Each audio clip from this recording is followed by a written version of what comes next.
Three, on the issue of, when you are in this business, there are three things that are important: production, transmission, and distribution. Today, we seem to have put so much emphasis on the production without having to pay attention to the other. All of them must come at the same time for you to be able to see electricity. Three, you have to work on the security. Security is so central. One of the fundamental reasons why we did not get light in the last 4 or 5 years is because of the sabotage taking place in that sector.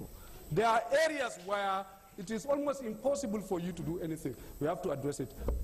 5, you have to diversify. We cannot rely on one single sector, one single source of energy. Today, we are all talking about gas and thermal. We need to look at other areas. You have seen what is happening today. You have seen what is happening in Japan. It is dangerous for you to rely on one source. Solar can give us electricity in small areas. Hydro, in a small way, can give us electricity. We have coal. We can work on clean coal for us to do. Those are the areas that we do intend to invest, work hard, and ensure that Nigerians will get electricity within a short period of time.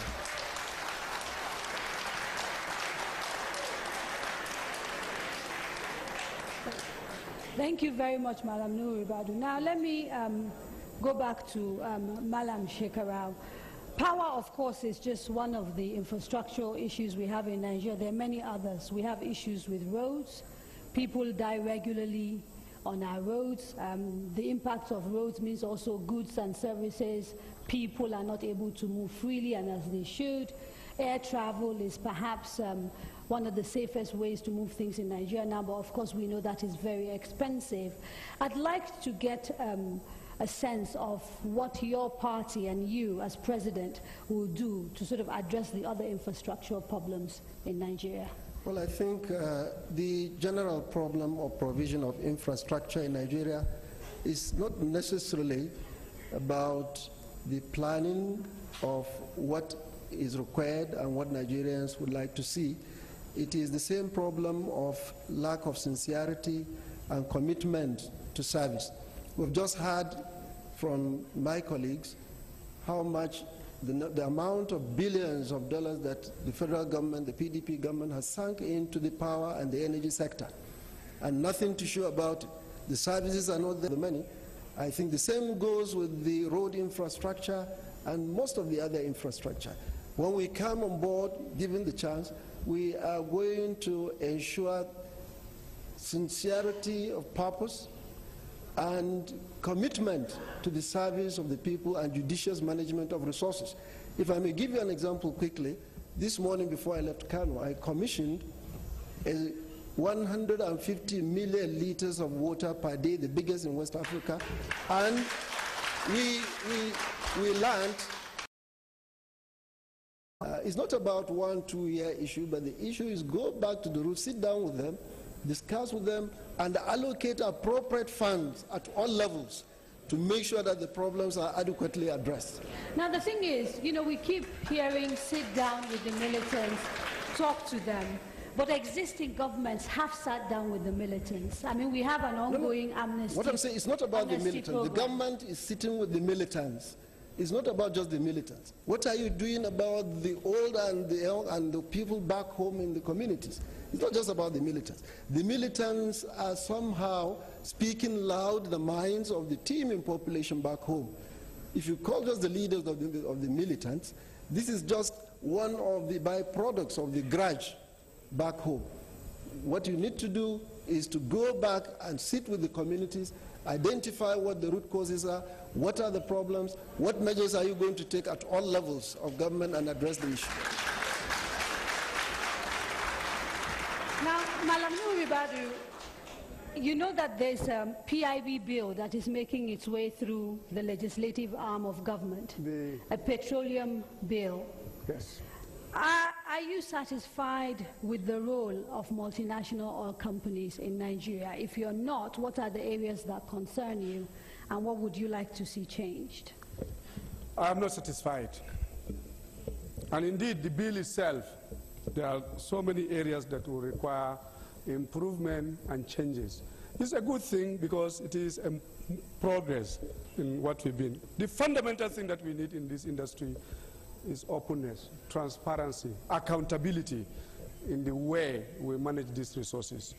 Today, NNPC is a closed place. No one knows what is going on there. It's a small clique of people who are in control of it. They are in conspiracy with the oil companies. The oil companies are at home and feeling safe. They do what they like, no questions asked. They are almost literally above the law. It has to change. They cause the problems that we found that is happening today in the Niger Delta and indeed the oil industry. I wanted to say, and I will say it again, that the problem, the insecurity, the lack of inability to get the maximum out of that industry, and indeed the Niger Delta, is simply because we've not been able to address those fundamental issues. Issue of economy and justice. Economy, ability for us to get maximum out of what we have. Use it properly in a way that people will see benefit. 2, if you want peace, you must go through the road of justice, fairness. The oil companies have been in conspiracy so far. They have not been on the side of Nigerians. Are you not concerned that you're sitting talking about multinational companies who contribute a lot to the Nigerian economy, that you might actually scare people off investing in Nigeria? Well, they should know that it is in their own best interest that when we should have peace there.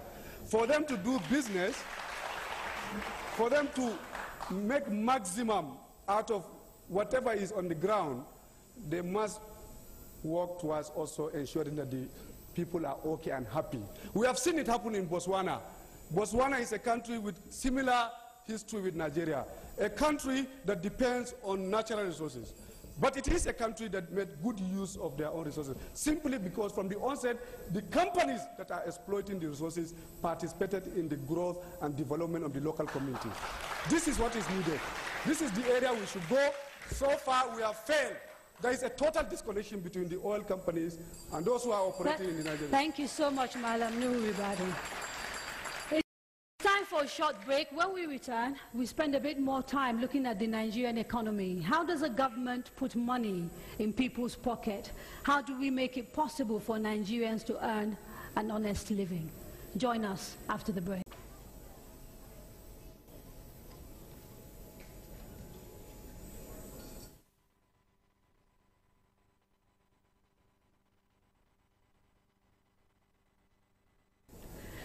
Welcome back.